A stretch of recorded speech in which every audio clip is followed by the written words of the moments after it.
providing resources and comfort to caregivers. This is Caregiver Crossing. Oh, I'm bringing us in. Hi, good morning. Hi. Good afternoon, wherever you are and whatever time of day it is. This is Caregiver Crossing. Thanks for being here. This is your first time listening to us. Caregiver Crossing is a show brought to you by Joyce House and presented in partnership with Cardon and Associates. We are here each and every week to discuss all things caregiving. And my name is Candace Hadaball. That is Terry Stacy. I'm Tina McIntosh. Good morning. And Candace doesn't know what time of the day it is. I don't. It's all right. That's okay. That's We're just glad okay. you're here. It's because people are listening to us from different time zones. They now. are. And this is all hosted on the Caregiver Crossing Radio website. So you may be listening to this episode at midnight on a Tuesday. Happy moment. Happy moment. We're glad you're here. Thank you. So this is not caregiver related. Anybody who is with us on a regular basis will not be surprised. These first few minutes seem to go rogue. Candace, go ahead. Why don't you tell the listener what you were just saying is going to happen on the total eclipse day? April 8th. April the 8th Less than a month away. is supposed to be a total eclipse. And I saw from a very reliable source on TikTok that it is going to cross somewhere in some small town in Illinois, and it's going to awaken the giants that are slumbering there. It's so or scary. buried there. Wow. And that interested you? Interested me a Mrs. lot because I don't know that I've ever read about a giant living today in today's world. But these are the giants that have passed, right? Yes, giants These of are old. These are dead giants, and they're buried in Illinois, which I didn't know. I didn't know about that part, and then I became scared because I'm not sure that we're prepared for zombies or giants. I'm ready for zombies. You might be, but Yeah, is I'm ready. the world, is the country, is Indianapolis? No. No. You might be ready. How so? I mean, I'm a bit For of zombies, a, I'm but a not prepper. giants. Do you know that about me? No. I'm a bit of a prepper. Oh, yeah. Candace is too. I'm a baby prepper, but I think Tina's got one up on me. I'm older than you. I'm just get a that. hoarder. That's different, but we could talk about that too. No, I'm a bit of a prepper. So what do you have prepared right now? What do you have that you're ready for a zombie to come? I'm kind of embarrassed. She's gonna pull out No, a list don't of- be embarrassed. No, I'm not. Don't. You know what? I'm not. I'm actually always say I'm not proud and I'm not ashamed. I'm gonna say it. Let me take my first of glasses all, off. I married a man from Southern Indiana, and so there are guns now there. Don't worry. Don't anybody go safety on me. We're very safe. I'm not going to tell you all our secrets, but we are equipped. You're equipped to fight. And really not for zombies, for whatever, anything we would need If it's a to. zombie, just aim for the head. I would like to tell you I can, but I don't can. But here is something that I do. I've got all the little mason jars to do canning. It's not season right now and I don't know how to do it. And I'm a little scared that I'm going to botulism and kill people. But anyway, so I'm going to take a class or have somebody come to the house. I will do that this year. Not kill somebody. Anyway, But learn to can. so I've got all of these empty mason jars, and I saw on TikTok, if you have empty mason jars, why don't you have water in them, just in case your water goes out? So I have about 30 mason jars filled with water. I have a lot of water in the garage. I've got go bags. I've got the inflatable thing that you can put in the tub if your water goes out, that you can fill it up. Oh, that's a really good Got the thing drinking to have. straw that you can filter Got that stuff too. through. Yeah. I've got solar batteries you put out in the sun and they charge, and then you can charge all your things. So good. Don't forget the animals. Oh, no, I've got stuff packed for them. Perfect. I would eat the goats if I had to. Well, I would eat the chickens Yes, if I that's had fair. to. Right. The cats could fend for themselves, but the dogs, we have stuff packed for them. Okay. Okay. And Good. do you Good. know how to prepare the goats and the chickens? I've got books. Okay. I'm so embarrassed to be saying not some of these be. things out loud. It's not. I think that it's, you know what? You can never be too prepared. And if you think that zombies are coming. I don't think zombies are really then- coming. And I say Candace that, but- is worried about the giants waking up from their grip, from their See how this has gone now. their graves. No, Which but I think is possible. Look, I think Bigfoot could be living down the creek from me. So- Okay, listen. Do you know my husband is obsessed with Bigfoot and says that his death, his favorite. I said, I bet you would be happy to be like slaughtered by Bigfoot. And he said, as he would be cutting open my stomach, I would be saying, Bigfoot killed me. Look how I'm dying. He was so happy just thinking about it. Here's what I do think, Terry, and this is in all seriousness. And then we don't have the closing stuff, by the way, Candace. Oh. You have that. What I do believe is that we are very, very blessed, fortunate, and probably, I'm going to say entitled and naive in our country as a blanket statement. Absolutely. I do think when I say that, in particular, I'm talking about the fact that we have not, dear God, please protect us in the name of your son. Amen. We have not been under attack in the way we see some other places in the world under attack. That's right. When I say I'm a prepper, it is one, God forbid something happen. I would want to be the best prepared that I could be and yet trust God's plan. Well said. That's perfect. But if zombies come, I will cut off their head because I've seen The Walking Dead. I know how to do it.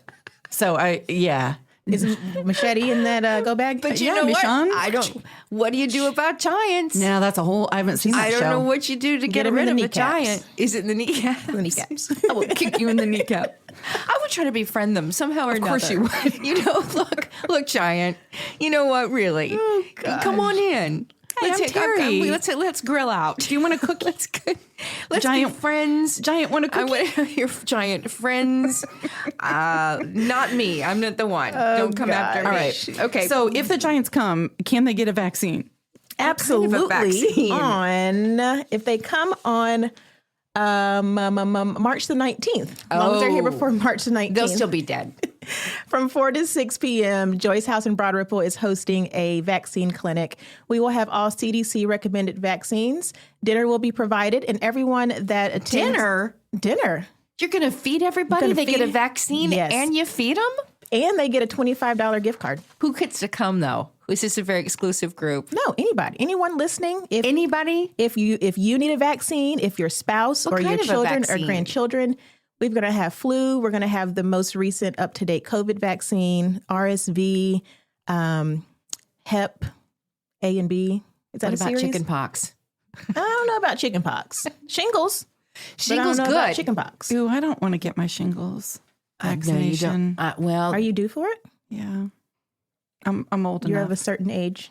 Would this be your first one? A certain age. Yes. You did have one. No. Then you don't know what it feels like. I will come to our dinner here in a couple of days once we get done with our St. Patrick's weekend hangover. So, okay, we'll be back here in just a moment on Caregiver Crossing. Oh, yeah.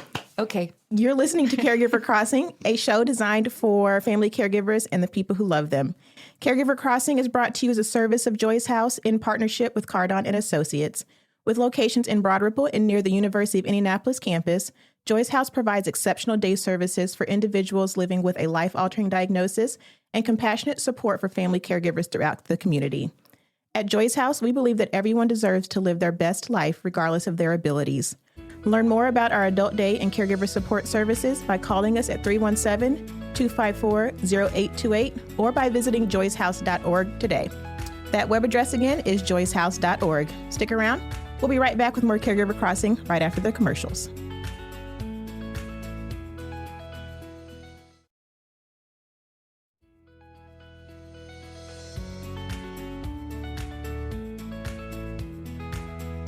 Welcome back to Caregiver Crossing. Thank you so much for being here today. I'm Terry Stacy along with Candace. Oh, hi. Tina. Hi, everyone. We don't have last names anymore. Tina. What up? Still makes me laugh. She's been doing that for 25 years. Still makes me laugh when she says it. Let's talk about an article that Candace sent to us from AARP titled, When Genders Collide While Caregiving. Tina, break this down for us because it sounds just like that. When genders collide. And something I'd never thought about. Sister, brother relationship. Sister relationship. I mean, break this down when we collide while we're caregiving. Well, it says in this article, it came out by AARP, but talks about cultural norms. So think about in our culture, who normally does any kind of caregiving? It's the woman. It's the female. woman. And that face of a female or that face of caregiver still, although the male number is rising, it's a 46-year-old female that probably has a part-time job and has been caring for someone for a couple years. Well, she's 49 now. She got older. Oh, she's 49 now. She got older, but it is at least a part-time job, and often raising children. Children at least Sandwich maybe who are generation. getting older. And so, Sandwich Generation was actually the first name of this radio show. It was. Before it was Caregiver Crossing. That was a long time ago. A long time ago. But it's real, and the story is still there. And I love that places like AARP are starting to really shine a light on these caregiving issues because there are a lot of dynamics in it. And so the percentage of male caregivers, I think it is worth us saying, has started to go up. We've seen it even at Joy's house with our caregivers. The number of male caregivers has gone up over the years. Typically, we see at least a spouse or a child, an adult child. But it's still, according to this article, it lags way behind, what women are doing to caregive. And a lot of it is that men, in this article, it says men on the whole are less apt to get their hands dirty and they feel less guilty about hiring help than women do. And I think that's true. Women, we just think, oh, I'm doing what I'm supposed to do. Men, it's a little bit different. Again, that goes back to cultural norms. They're trying to solve the problem, right? Men are from Mars, women are from Venus. You remember that book from 1,000 years ago? It's all very true. They put on their helper hat. But there is, and I think we talked about this not too long ago, there is a study out now that says women, well, let's do men. Why do you think men stop caregiving? Ultimately, what is one thing that will push a man over the edge to really rethink or stop caregiving? Helping in the restroom. Helping in the restroom. Incontinence is the number one for men. For women? I don't know what it would be for women. Any guesses? Some sort of aggression? Lack of sleep. Oh, lack of sleep. That's Isn't it what interesting ultimately to says, think I can't about the do this differences, anymore. though? I'm not sleeping. I can't do all of this. Yeah. Interesting. But for the male, as you said, it's about helping them go to the bathroom or is a very, changing diapers. If you've ever done it, if you've ever helped somebody in the restroom, that is a very, and I'm going to use the word intimate thing to do. It truly. You are in places and parts that person does Truly. not want you. That maybe they're confused. Maybe they get aggressive, which does not help the situation. Yeah. Candace, back to what you said. And when I think about it, when my mom was really caring for dad 24 hours a day, it was when she was doing that particular part of the job that made me wake up for a minute and say, oh my gosh, I hope I have the strength to do what she's doing, because that is a hard thing to do for the patient. It's hard. For the caregiver. Yeah. Well, this article goes on, and Candace, chime in here. I know you're the one that found it, but I do love that it says we don't usually talk about our family roles because we're too busy living them. It's like that with anything, right? It's the whole, it's hard to drink water from a fire hose. I don't think when I've you're in the ever middle had of that it. conversation of where my role is. You just started doing it? You just did the thing. You just do it. But So I will tell you when it's a good time. I mean, you should discuss it, right? They're saying. Yeah. Yeah. And I will tell you that when our dad got sick, this was not even when my dad passed away about a year ago, but when my dad first got sick, my brother and sister and I remember sitting in the hospital. He was in ICU, and we sat down and we defined what each of our roles were. And I was really proud of us. Yeah, we talked about, what is natural for you and what has to be done. And we really did we didn't write them out like job descriptions, but we agreed on them. And then we agreed to check in on each other. And we did. And it was very much like, how are you doing with this? Mm-hmm. I'm frustrated. I can keep doing it, but I'm really frustrated today. And sometimes just having somebody check in makes a big difference. That's how you think, though. You are very much a whose role is who. Did you initiate that conversation? I did. And I'm also the oldest, and I'm also in the business. Yeah. I collect and collate. Right. Okay, So I yeah. collect what in that circumstance, what needs to be done. What are our skill sets? Now let's collate them out. I know if collector and collator is a thing, I will get the t-shirt. Do you think you would have had the same thought if you weren't in the business? You didn't know that was a good thing to do? Because I'm a collector and a collator, probably being in the business certainly helps. We see people, Candace and I, Terry, see people fail and stumble all the time. And sometimes the relationships get to a point where you cannot come back. You say things, do things, don't do things that you regret down the road. We see it all the time. Relationships become very broken. So what are some of the solutions according to this article, again, called When Genders Collide While Caregiving? They've got some solutions for us. I think the most important one is replacing the infighting with teamwork. Sitting down and having that conversation like Tina just mentioned she had with her siblings. Who's good at what? We all have strengths. Do not put me in charge of anyone's finances, but if you need someone to go to the doctor with you, then I'm there. And I think that's a good conversation to have before anything happens, but as soon as possible. Well, and we've talked about this before so many times.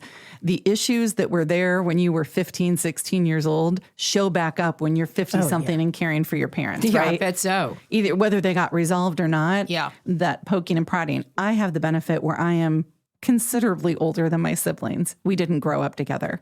I cannot imagine it being somebody I grew up with and I poked all the time when we were younger. How many siblings? Well, 3 in this part of the family. Okay. Yeah. But do you know what I mean? Like growing up, you've been very close with your sister forever. And while you guys are tight, I think you would do things beautifully. But I can see a lot of times it just would not go that way. So another point they make on here is negotiate continuously with one another. So fine tune. Just because you've locked into, I'm going to handle the finances, doesn't mean you can't ask for help or you can't kind of wiggle your way into something else. And so, making sure you're doing that. And it must change as well, because sometimes you're not caring. I mean, your caregiving goes maybe not 6 months. Maybe it's going to go 2 years. Maybe it's going to go on to 3 years.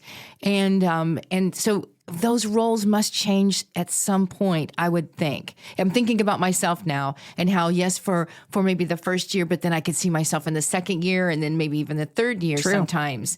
And how you need, maybe it's not quite as consistent as it was. And then the anger comes, right?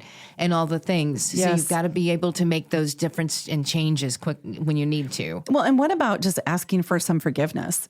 I mean, right off the bat, like, listen, if the 3 of us are sisters, for me to sit down and say, hey, ladies, I'm going to screw some things up. And I'm not going to do them the way that you would want them to be done. But if this is my role, I'm taking it on. I'm going to do the best I can with the tools I have. And just please, please, please forgive me as I stumble along the way.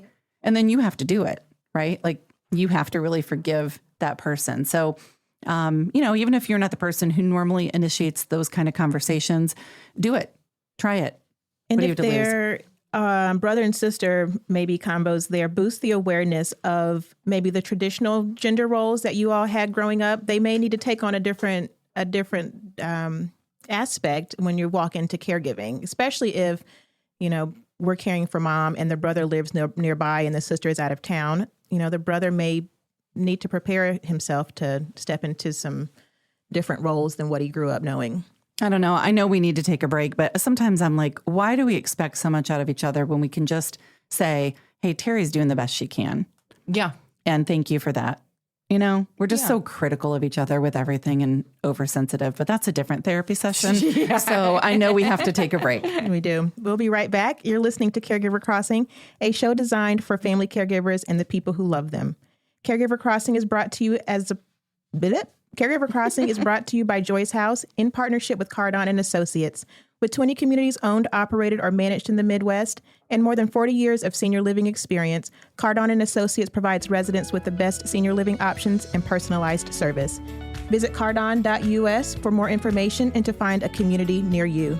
Stay put. We'll be right back with more Caregiver Crossing right after this.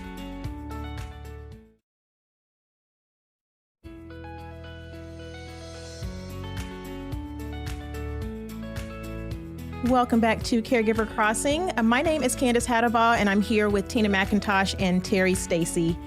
We'd like to welcome to the Joyce House studio this week's guest, my dear family friend who I've known, forever, hasn't it? A very, very long time. Forever. Yes. I know her as Miss Delphia, but she is Delphia Bowser, a mental health professional who also is caring for her aging mother. Yes. It's good to have you here. Thank you. I really appreciate it. It's nice to meet you. Oh, Beautiful thank you. women. I think Thank you. you've got a story to tell. Yes, I do, but I won't tell it all today. It's not enough time. Oh, we'll make time. We've turned into a pretty good group of therapists here. Okay. So Okay, I like it. Tell us about your mom. Well, my mother is a feisty 95-year-old, 6-foot tall woman. And she, actually, she turns 95 on Thursday. Happy birthday. Yes. So we're doing a small party at the adult center that she goes to every day. Oh, love it. And How's she doing at that age? Listen. That's amazing. Yes. First of all, she has conversation out of this world. And she says, that one right there, oh no, don't get near her. Him right there, he's a little funny. He's a little this, he's a little that. She is very on it. Yeah. Yeah. She's still very cognitively aware and can hold a conversation and put you in stitches, but also can be very draining. Yeah. And how so? Well, being the sole caregiver, it is difficult to separate being a daughter and a caregiver, and being the child, and then you turn into the adult. The parent. When did you realize you were a caregiver? Well, the first time I realized I was a caregiver was 2020. I went on a cruise, and I figured I can't leave my mom alone without any help. That's when I realized it. And so after I came back from the cruise, I think I officially retired when I came back from the cruise, because I knew there was no way I could divide the time with a full-time job and her. So that's when I realized that I was it. That had to be a moment, though. I'm thinking you went on a cruise for fun, and you knew when you came back, life was going to change. Yes. Yes. I arranged with one of my brothers to have my mother fly to stay with him so I wouldn't have to worry about anything. When I know she's Smart, by the way. Yeah. Well, it's smart, but it doesn't happen very often. And that's where it gets a little muddy. And 2020 also, on top of everything, that was COVID. Listen, I was trying to juggle a whole lot of stuff. I bet so. During that time. It was a hard time for everybody, Yeah, but especially particularly for caregivers and our elderly. Yeah. And trying to get her back and forth to doctor's appointments and things like that was almost, virtually impossible. Yeah. Yeah. Truly. Well, and I'm thinking, so she's with your brother, and then you get back, and is your brother like, something's different with her? I mean, oh, no. Did he recognize it? Or was he like, Mom's fine? Well, Mom was fine. Mom is fine. As far as functioning on her own, actually, she lives alone. Okay. She lives alone. Wow, She lives alone. at 95. I'm just there a lot. Yeah. But You're her person. You're her caregiver, her daughter, her person. Yes. And I don't think I could live with myself to see her going into a facility, a nursing home, or anything like that. I don't think that she would thrive, I get very that. well. It's not right for everybody. For people who that's what they need to do, great. And we all want that to work. Yeah, but for others, and you have to know what's right for your family. Yeah. And she's kind of that in charge kind of person. Like she's going to take charge. Yeah. And she goes into the adult center like she's going into a job. Hurry up. I got to get there. I was like, what are you punching in? Or what are you doing? Where's the paycheck, Mom? Yeah, where's the paycheck? Yeah. Is she cooking and caring? No. She's not doing any of that. She was a very big cooker in her cooker. She was a very right. big. She used cooking as her therapy, and she's a good cook. But it got like sometimes she would have difficulty, getting the pots and pans out, or leaving the stove on, or not remembering how to operate the microwave. Yeah. Just different So things. did you like that. unplug the stove? Like, No, how do you? no. Okay. She just doesn't choose to cook. She just doesn't do it. Okay. She doesn't do it. So you're hearing the voice of Miss Delphia Bowser, and she is a therapist and a caregiver for her mother. And so I want to hear from you about being a therapist and a caregiver. I would imagine as a therapist, you know the things. As a caregiver, the heart sometimes takes over. Is there a rub between those two kind of personas of yours, or do they work well together? How do I answer that? Well, when you're actually in it, you don't know. All that therapy stuff goes out the window. It's so true. I just kind of wanted to hear you say it because it's validation for the rest of us, right? Yeah. It's like a plumber with a leaky sink. Yeah. It doesn't. It almost doesn't apply almost to the. I mean, you want it to, but now you're in a different role now. Being a therapist, being a social worker, being a this or that, it doesn't have anything to do with being a caregiver that I am now. Sometimes I have to talk to myself. It's like, okay, you watch your tone. Okay, you watch, how you behave and how you do this and that, which is a constant thing because I get, you get irritated and frustrated and all of that. So I have to really watch it. And I like Tina said, I think it's good to hear it from a professional that is also going through it, that sometimes, you're not, as Tina also says, there's no balance. Oh, I don't believe in balance. And I think balance is a setup. Oh, it's a setup. Support networks. Have you found anything that has been beneficial for you in kind of your caregiving journey since 2020? Not really. No. Yeah, how are your people? Are your people? I mean, I don't want you to throw anybody under the bus. Your people, who are your people? I don't know, because we all have our people, right? Our inner circle. But I think a lot of times when we're caring for someone else, our people either can't be there because it uncovers some kind of a wound for them, brings up memories, or it scares them. I hear a lot of people say, like, listen, I think it's great that you're caring for your sister, but I don't really want to do that because I don't want to think about having to care for mine. Like your people kind of leave sometimes. Have your people stuck around? Yeah, the people never showed up. Oh, they didn't show up. Did they not show up? Did you ask? Did you share? That's a good question. And I think partially I asked, but I think that there was this assumption that I didn't need to ask. Yes, I get that, and I understand. And how do you know what to ask what I'm saying? for? Yep, absolutely. Yeah, and no, I shouldn't have to ask you to take care of your mother. I shouldn't have to ask you to relieve me. I shouldn't have to ask you to do that. So I fold up in my own little cocoon, and I just do what I have to do, and I'll do it myself. And I'll do it myself. And then we resent the people who didn't show up. Oh, it's so wrong. Oh, it's so wrong. Then you resent at the people that, oh my gosh. It's not their fault. Okay, we unfortunately have to take a break. Yeah, we have to. Can we remember this when we come back? It's only a few minutes here, people. Let's do this. We'll be back in just a moment on Caregiver Crossing. Don't go anywhere. You are listening to Caregiver Crossing, a show designed for family caregivers and the people who love them. Caregiver Crossing is brought to you weekly by Joy's House in partnership with Cardon and Associates. And we're here every Sunday to bring you, or Saturday, or a Tuesday at midnight, depending on where you are and where you're listening, to bring you support, education, and hopefully a good laugh. Visit caregivercrossingradio.org to connect with us and to hear past episodes. You can learn more there. That website again is caregivercrossingradio.org. Don't go anywhere. We'll be right back.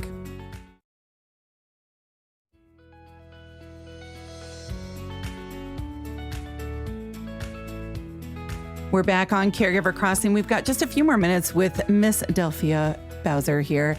And what a great conversation we're having. Thank you for being real. Well, thank you for having me. I appreciate it. I appreciate the opportunity.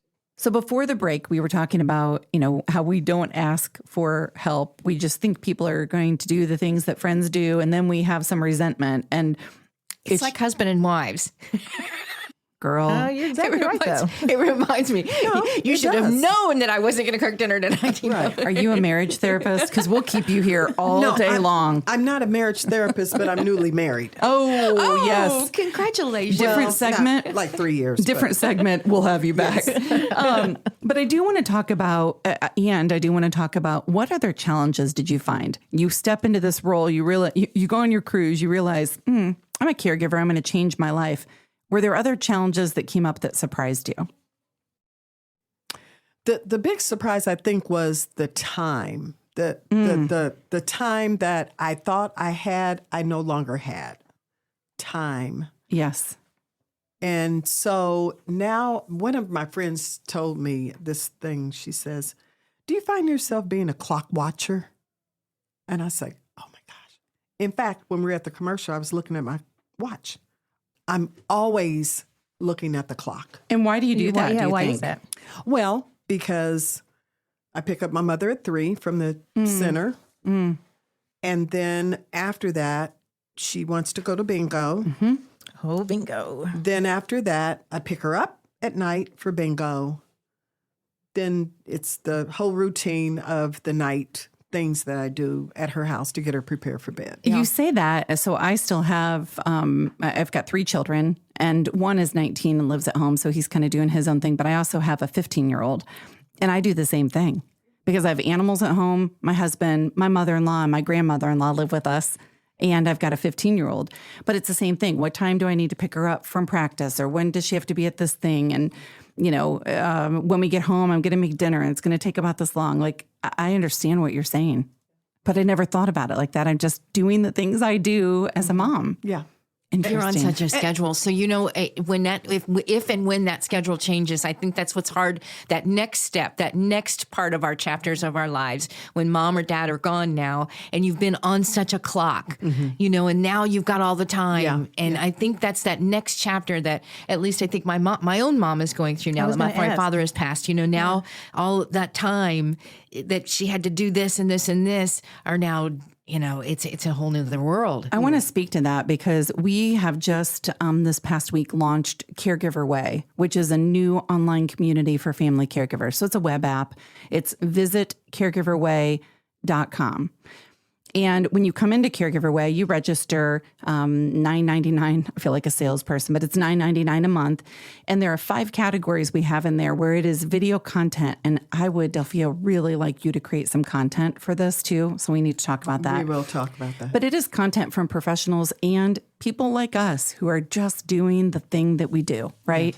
Mm-hmm. And one of the categories we have in there is life after caregiving. Now, there's not a ton of content in that yet because we're waiting for people like Delphia to create the content to just tell us, how are you doing life after caregiving? Because Terry, I hear you say that about your mom too. When you lose that identity, that piece, the thing that took the time and your heart and your love, it's so many caregivers go into a really bad place. They go into a depression. I can't remember the statistics, but it was something like, I'm making this part up, but it was something like 33% of people who responded to a survey in Indiana who are caregivers said that they had idolized or really thought about suicide while they were caregiving. I'm going to make an assumption that after caregiving is past, a lot of them still have that thought. And we've got to do something about that. We do. And we need to have more conversations about that. We do. It's not an easy conversation, but I think that that's necessary.